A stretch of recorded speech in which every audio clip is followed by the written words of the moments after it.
Hi guys, welcome back to my YouTube channel. Today I'm doing Love Island Season 8 Episode 3. So we start off with Kenzie and Zach talking at the beginning of the episode. It's essentially just her coping. She's saying, "Oh, I don't care. I didn't like him anyways. Like he wasn't attractive to me." Stuff like that. We know that's not true. We do.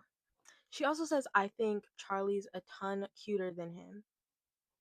Kenzie, I would not go that far. Okay, I wouldn't go that far at all, actually. But if that's how you gotta cope, that's how you gotta cope, I guess. But to me, I don't really get why she's mad. Um, I was thinking about it this episode, like if it's just a matter of like, oh, like I'm crying because I was like rejected, and that's like kind of like an emotional thing, especially in a villa with a ton of people. Like fair, that's fair to cry about. It's fair to be emotional. I don't get why she's upset because I think Zach told her, like, you're not really my type. So, like, what is he supposed to do? It was also only like a day of them being together when when he decided to stand on the red dot and explore another connection. Like, Zach also does try to come up to Kinsey to talk to her when Sean and her are talking, and she says no. Okay, let's talk about the other couple that was affected by the bombshells, Bea and Sean. I have a similar standpoint with Sean as I do with Kinsey. Like, I just don't understand why they're like so in their feels about these people who they've only known for a day, and the point of Love Island is to explore. I don't get it. But I guess that's what we're doing this season. I do somewhat get his perspective a little bit more than I get Kinsey's because I feel like with Kinsey, Zach told her like she's not his type, and he wasn't really like they weren't really affectionate towards each other. Like they were a little bit, but I feel like with Bea and Sean, they were like really like physical, and Bea never told Sean anything about how she was feeling, but she was telling the girls like, "Oh, like I don't see myself being with the dad."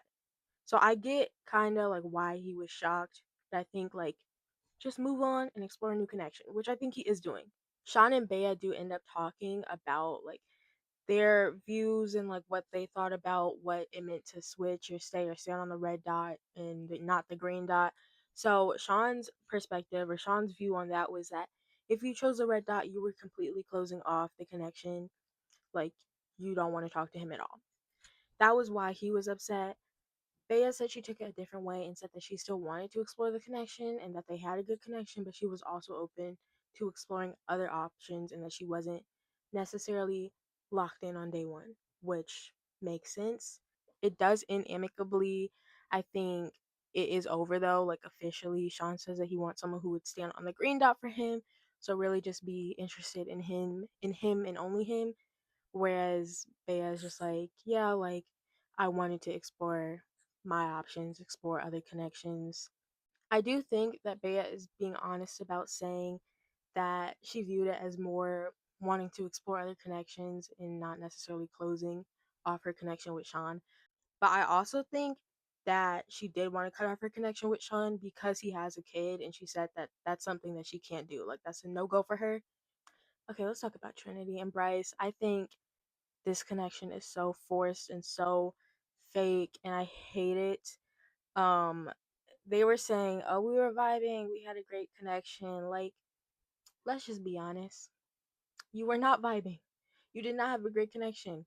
I just am confused because we go from, "Oh, I didn't like my connection with this person because of this. I like this connection better."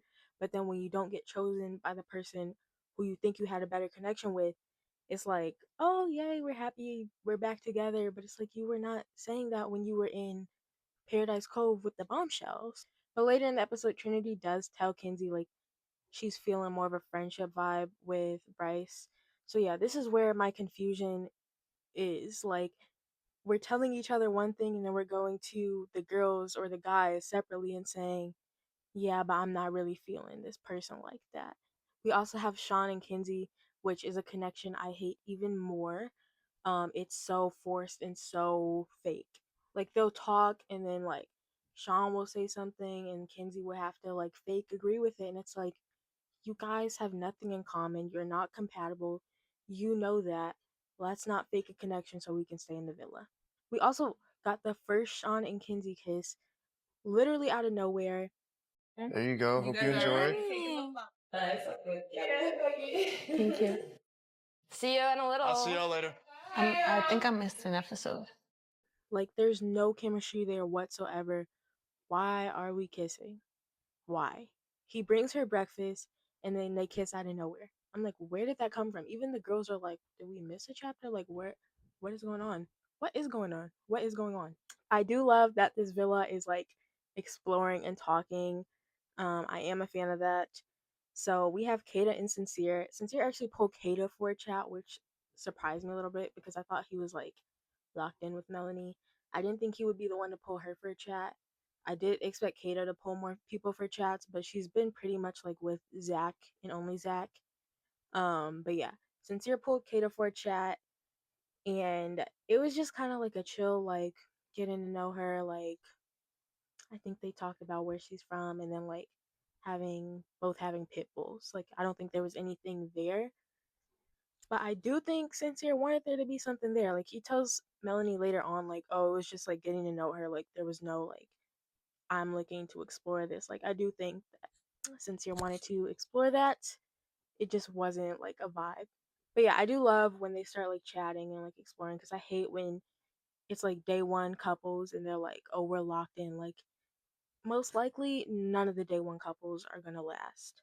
We also have a Gabriel and Kinsey chat. Um, I can't say I'm a fan. I can't get a read on Gabriel. To me, all of his conversations are the same.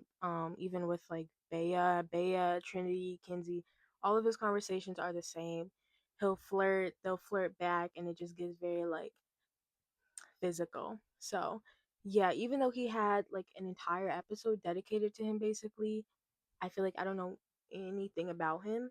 And I feel like he's there to play a game, which I don't really care. Like, obviously, it's Love Island, but I just feel like his conversations have like no sustenance whatsoever. The first game of the season also happens this episode, and it consists of reading a fact about one of the Islanders, then guessing who it's about, and then revealing who it actually is about. And there's not really much I have to say. It's kind of no point in talking about what happened in the game. The biggest thing is that it led to kind of some conflict between Melanie and Sincere, but I feel like that was already there. Melanie did find out that Sincere cheated on someone from this game, but she said she already knew about it. But we do go back to the conflict with Sincere talking to Kata.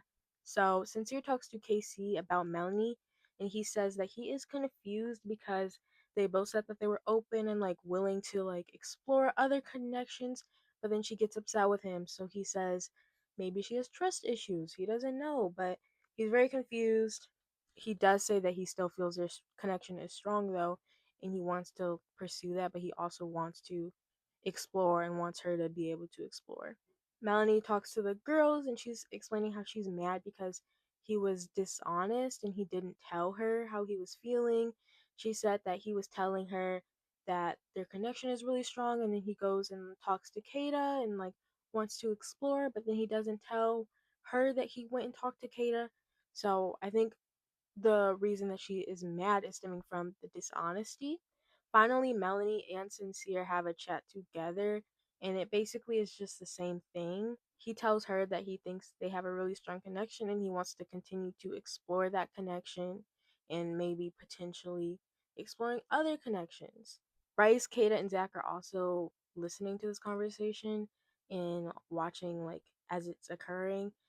I don't know why Bryce is still hanging around them. This is not the challengers. Like, move on.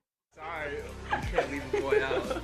Sorry, you're gonna be left out just today. Okay, thank you so much for watching my video. Make sure to like, comment, and subscribe. And stay tuned for more Love Island videos. Bye!